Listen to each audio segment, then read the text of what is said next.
Well, a lot of people go all out for the holidays, but there's no house like the White House. Last year, volunteers from 34 states and the District of Columbia created the theme, A Children's Winter Wonderland, and brought to life in part by Lauritzen Gardens. Yeah, with us today, author and White House designer Coleen Christian Burke. Good to see you, Coleen. So nice to meet you. Thanks for having me. Yeah, this is fun. Yeah, what's the planning process like to get that cranked up and get it going? Well, this is so much fun. I like to say the First Lady is the Commander-in-Chief of Christmas, and no sooner do the trees come down in January than we start thinking about the next year. It does take months of work. Months and months. And I was privileged and honored to be the design partner in 2014, and I had been to Omaha. I saw the trains at Lauritzen Gardens, and I thought, I've got to try to get those in the White House. So that's how the partnership came to be? Yeah, well, so what we do is we brainstorm a lot of ideas. It's the First Lady who picks the theme, and she chose a winter wonderland.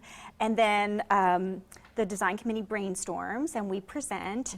And I felt really strongly about the Lauritzen Gardens trains because they're so amazing and realistic, and the whole train tradition in Omaha. Yes. And it really resounded with the First Ladies, and it was like being in the CIA of Christmas decorating. No one in Omaha could know. It had to be a secret. How top secret was this? It's super top secret, because if it leaks out, then that idea is like thrown in the trash, scrap it? and we start over. Wow. So that's why a lot of people in Omaha didn't get to know last year. We had no idea. Yeah, because we had to keep it quiet until the First Lady unveils it, and we're kind of under a little bit of a gag order. But this year we can talk about it, and the amazing thing is, if you live in Omaha, you can go now and see the trains that were in the White House in the same way that we did the tree in the state dining room. There's a replica of it there. What's this picture? Is that what we're looking at right now? Yeah, so those are the trains in the state dining room, and there were two 15-foot trees that had Lauritzen Garden Union Pacific trains under them. That's the team from Lauritzen Gardens with myself, and the tree was really kind of cool. We actually also had some, you can't really see in this picture, some black ornaments that were a nod to train travel and you know, the days of trains. And there I am, so thankful it's over. It's all done. What room was that? You guys were in the state dining room. State dining room. The state dining room, which is a huge room. It's beautiful. They had a lot of big parties there, so it really was a place of honor. Your book, if we could transition to this, because this is why you're back in Omaha. Yes. Now, right?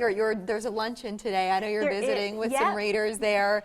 What inspired your book, Christmas with the First Ladies? So I was lucky enough. First Lady Laura Bush brought me into the White House for the first time, and I just wanted to know about the other ladies' first styles. Like, what did Jackie Kennedy decorate like, and what about Nancy Reagan? And I started finding all these really great pictures, and so I put together this book, and it's done really well, and it's a history of the modern First Ladies and Christmas decorating. How much research went into it? Where did you get all your pictures? I imagine you had to do a little bit of work. I had this grand plan that I was going to get to travel the country to all the different presidential libraries, and of course with the internet, I did it all at my desk, under my stairs, in my house, or most of it.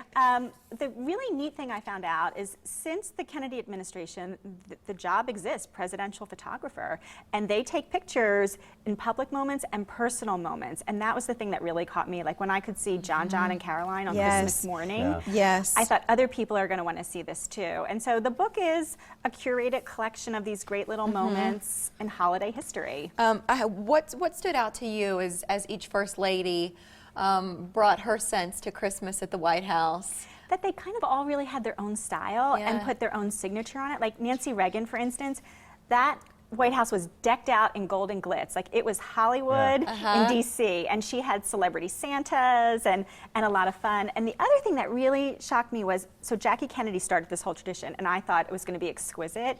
And her decorations were a little haphazard and messy. I was like, was President Kennedy working on the tree? Like, how did this happen? Maybe the kids had a lot of input on that too. And that's a great point, because when there are children in the White House, the decorations tend to be geared more towards children. What you're saying, even about it being haphazard, I'm looking at one of their trees now, and it looks like the kids just took tinsel and just kind of threw it wherever they wanted on the tree. There was a rhyme or reason for it. So it's crazy. So I was just like really taken off guard by that, and I thought it was like sweet and special and refreshing that it wasn't perfection, especially in the case of Jackie Kennedy, where we saw her publicly, and there was never a hair out of place, and she was always so polished.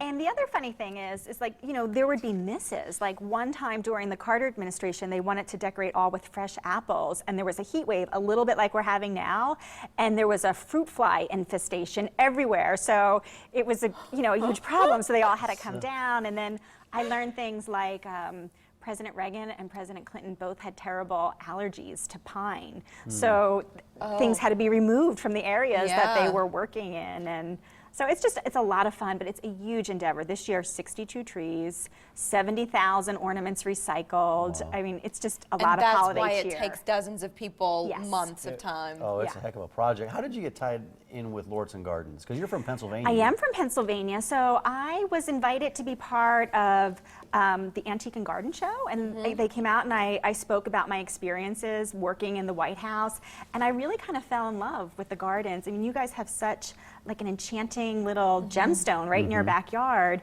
and I wanted to tell everybody about it, and I was lucky enough that two of the people I could tell or get word to were the president and first lady, and then you know, the rest was history. They came and they set up the trains, and everyone loved them, and we heard that somebody liked them so much that one of the little cars walked off with a young visitor. So Oh, wow. there's a piece of Omaha wandering around Christmas. somewhere. That is so sweet. And Coleen is here in Omaha today for a luncheon at Lauritzen Gardens, but we know there if you're not going today, but of course they've got a lot happening throughout the holidays, and their calendar is online at lauritzenGardens.org.